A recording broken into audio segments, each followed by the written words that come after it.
ஒரு பக்கம் வந்து விஜய் வந்து சிவகார்த்திகேயன் கொடுத்தாரு அப்படி வந்துட்டாரு அப்படின்னு. இது வந்து எதுக்குமே சம்மந்தமே இல்லை சார். இது வந்து ஒரு 2 படங்கள் உள்ள வருது. விஜயோட சிவகார்த்திகேயன் போட்டி போடுறதுனால மார்க்கெட் வேல்யூ அவருக்கு ஏறிடுச்சு. அதனால அவருடைய சம்பளம் இன்னும் அதிகமாயிடுச்சு. இப்போ மீடியாக்கள் நீங்க சொல்றீங்க இல்லைங்களா, இந்த மீடியா இன்றைய காலகட்டம் எப்படி இருக்குங்கிறது நமக்கு தெரியும்.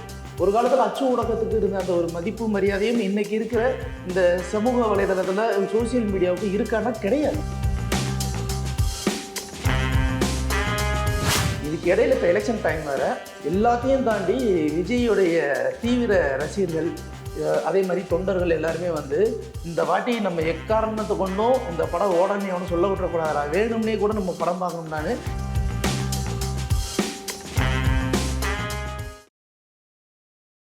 வணக்கம். இன்றைய சந்திப்பில் நம்முடன் இணைந்திருப்பவர் சினிமா விமர்சகர் உசிலி சிவபாலன் அவர்கள். வணக்கம். வணக்கம் சார்.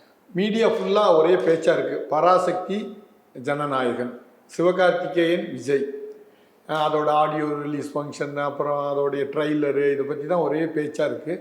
படம் எப்படி வந்திருக்கு? 2 படங்களும் ஏன் இந்த பேச்சு அதிகமாக இருக்குது சார்? பொதுவாக வந்து சிவகார்த்திகேயன் வந்து எப்படின்னா ரஜினி சாரோடைய ஃபேன். அதுக்கப்புறம் விஜய் சாரை ஆங்கரிங் பண்ணி அந்த கோட் படத்தில் வந்து துப்பாக்கியை கையில் பிடிங்க சிவா அப்படின்னும் போது உடனே தான் திடீர் தளபதி அப்படின்னு சொல்லி ஒன்று சொல்லுவாங்க. சொல்லி வாய மூடல மெட்ராஸ் ரிலீஸு இம்மீடியட்டாக ஒரு படம், இந்த படத்தில் வந்து விஜய்க்கு போட்டியாக நிற்கிறார் அப்படின்ற ஒரு பேச்சு. இது தொன்று தொட்டு நடக்கிற ஒரு விஷயந்தான். சச்சின் ரிலீஸ் ஆகுது, சந்திரமுகி ரிலீஸ் ஆகுது. சந்திரமுகி ரிலீஸ் ஆகும்போதும் சச்சின் ரிலீஸ் ஆகும்போதும் ரஜினி சார் அதுக்கு முன்னாடி ஒரு பெரிய இடைவெளி ஒன்று விட்டுருந்தார் பாபாவுக்கு அடுத்து.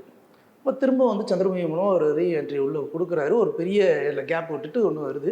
உடனே அப்போ விஜய் உள்ளே வர்றாரு. உள்ளே வந்த உடனேயும் விஜய் ரஜினி போட்டியா போட்டியா போட்டியா அப்படின்னு சொல்லி பேசிக்கிட்டே இருந்தாங்க. பட் இந்த ரேஸில் வந்து சந்திரமுகி தான் சூப்பர் டூப்பர் ஹிட் ஆச்சு, சச்சின் ஆவரேஜ் தான். ஃபைனலாக என்னென்னா இதே பிரச்சனை தான் இப்போ இங்கேயும் வந்திருக்கு. என்னென்னா, அதாவது ஒரு பக்கம் வந்து விஜய் வந்து சிவகார்த்திகேயன் கொடுத்தாரு அப்படி வந்துட்டாரு அப்படின்னு. இது வந்து எதுக்குமே சம்மந்தமே இல்லை சார். இது வந்து ஒரு 2 படங்கள் உள்ளே வருது.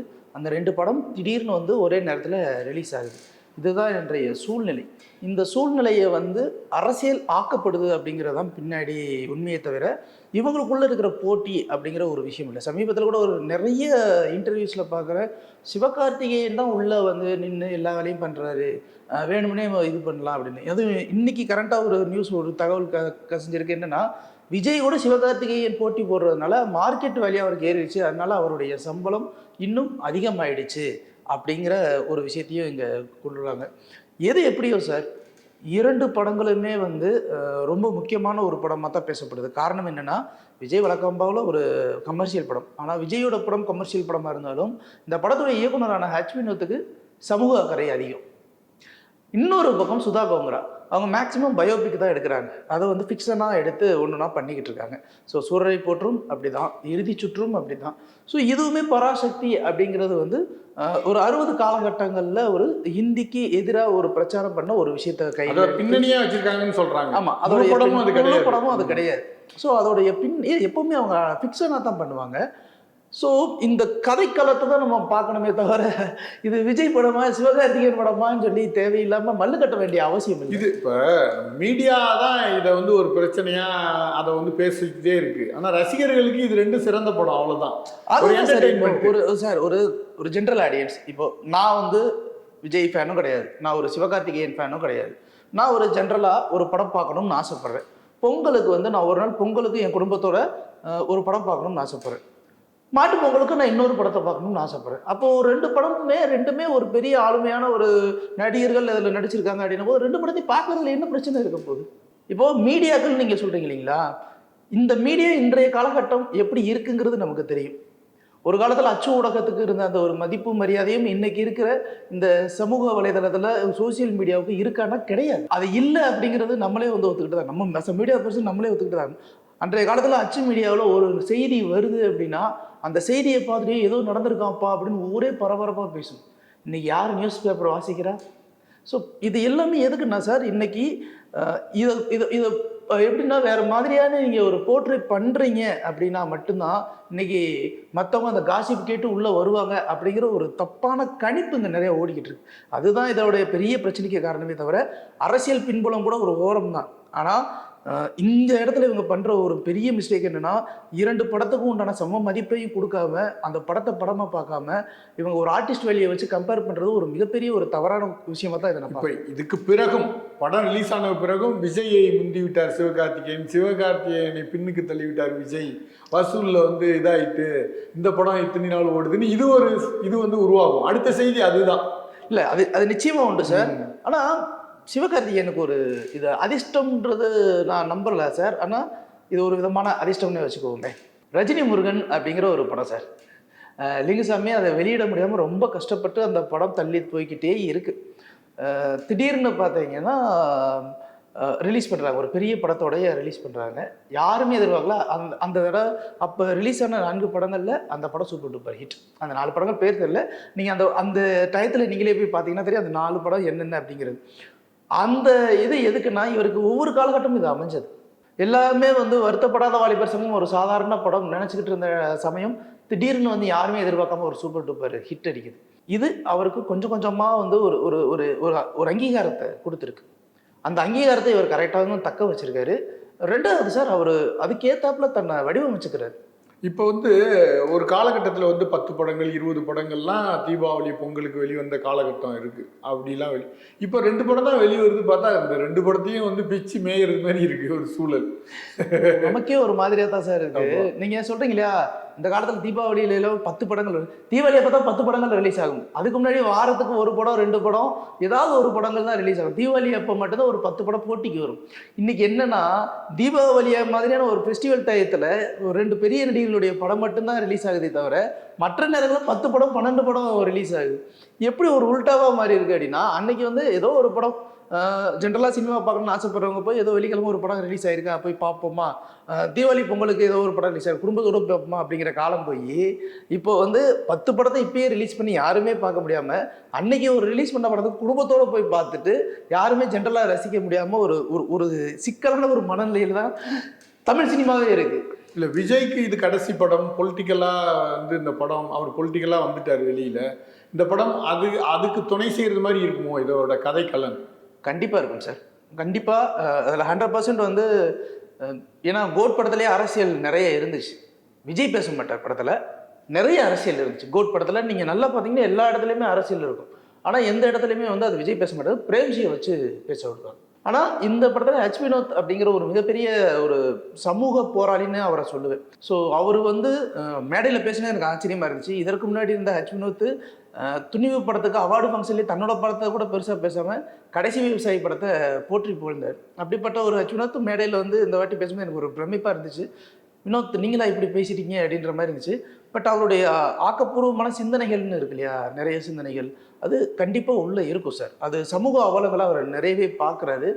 அந்த சீர்தூக்கி பார்க்குற ஒரு விஷயத்தை எந்த அளவுக்கு விஜய் மூலமாக சொல்கிறாரு அப்படிங்கிறத பொறுத்து அவருடைய அரசியல் நடவடிக்கைக்கு இது வந்து ஒரு முக்கியமான படமாக இருக்கும் அப்படிங்கிறத ஆணித்தரமாக நம்பலாம் சார். இப்போ பராசக்தி படத்தில் சிவகார்த்திகேயன், ரவி மோகன், ஜெயம் ரவின்னு சொல்லக்கூடாது, ரவி மோகன் 2 பேருக்கும் ஈக்குவலான கேரக்டராக எப்படி இருக்கும்? 2 பேருடைய அந்த பங்களிப்பு இருக்குல்ல, 2 நடிப்பு இந்த படத்தில், இது எப்படி 2 பேரும் ஈக்குவலாக இருப்பாங்களா எப்படி?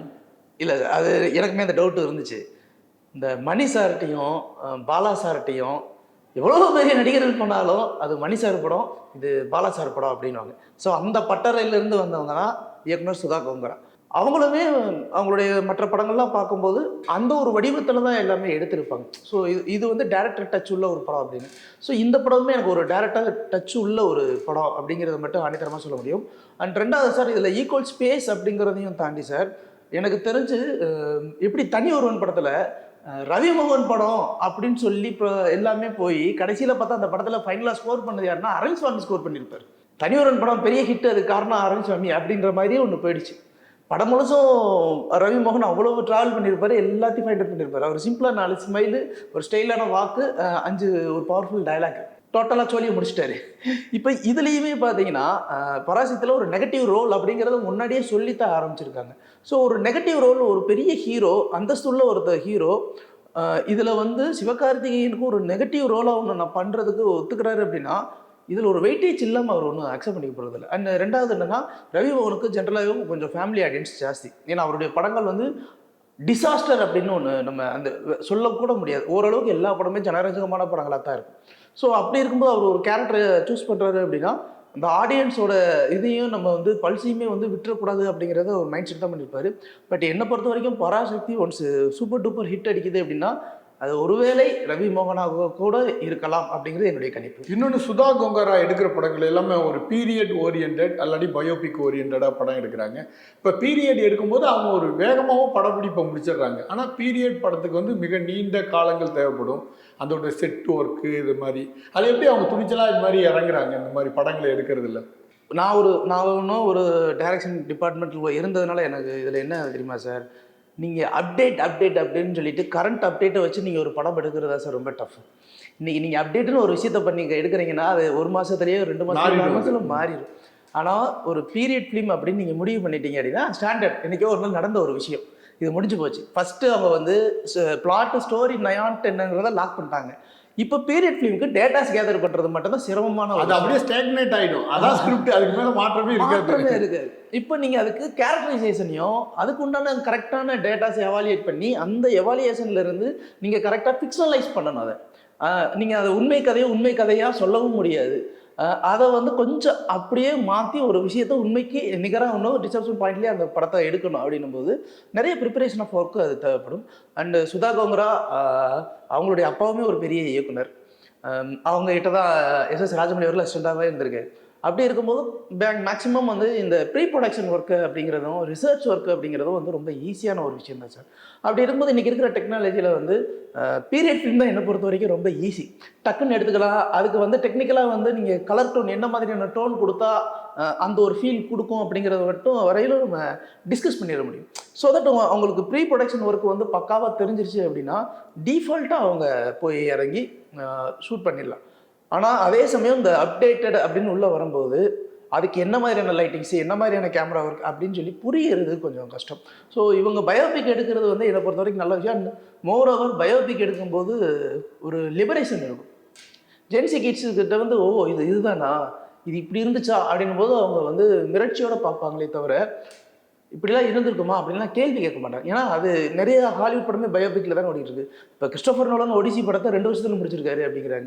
2 வருஷத்தில் ஒரு படத்தை ஐமேக்ஸ் கேமராவில் வச்சு முடிச்சிருக்காரு. எப்படி முடிஞ்சதுன்னா அது பீரியட் ஃபிலிம், ஆல்ரெடி வந்து ஒரு அடாப்டட், எல்லாமே பர்ஃபெக்டாக இருக்குது. அதை நீங்கள் வந்து ஸ்க்ரீன் ப்ரெசன்ஸ்க்கு இப்படி கொண்டு வரணும். ப்ரீ ப்ரொடக்ஷனே பல ஆண்டுகள் செய்கிறாங்க. ஆமாம், ஒரு 10 நாள் ஷூட் பண்ணுறதுன்னா அவங்க ஒரு 2 இயர்ஸ் அவங்க பிளான் பண்ணுறாங்க. ப்ரீ ப்ரொடக்ஷன் ஒர்க் தான் அவங்க எல்லாமே பக்காவாக பண்ணிவிட்டு, ஏன்னா சார் உங்களுக்கு எல்லாமே செட்டில் ஃபிக்ஸ் பண்ணிட்டாங்க அப்படின்னா கேரக்டரோட ப்ளே மட்டும் தான் அங்கே ஸ்டேஜ். நீங்கள் வந்து ஸ்டேஜிங் பண்ணியாச்சுனாலே வந்து அடுத்து கேரக்டரோட ப்ளே தானே. ஸோ அந்த பிளே மட்டும் நமக்கு தெரிஞ்சுட்டா போதும் தானே, மற்றபடி இது ஓவராக நல்லா ஆகிடும். பராசக்தி 10ஆம் தேதி வெளிவரதுனால தியேட்டர்களோட எண்ணிக்கை குறையும் ஜனநாயகனுக்கு அப்படின்னு சொல்கிறாங்க. ரெண்டுமே இருக்குது சார்.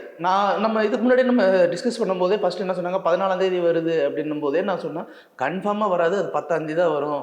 ஒருவேளை ஜனநாயகன் ஹிட் அடிச்சிருச்சு அப்படின்னா தேட்டரில் அவ்வளோ சீக்கிரத்தில் தூக்க மாட்டாங்க, அப்போ வந்து தேட்டர் கிடைக்காம போயிடும் அப்படின்னு சொன்னேன்.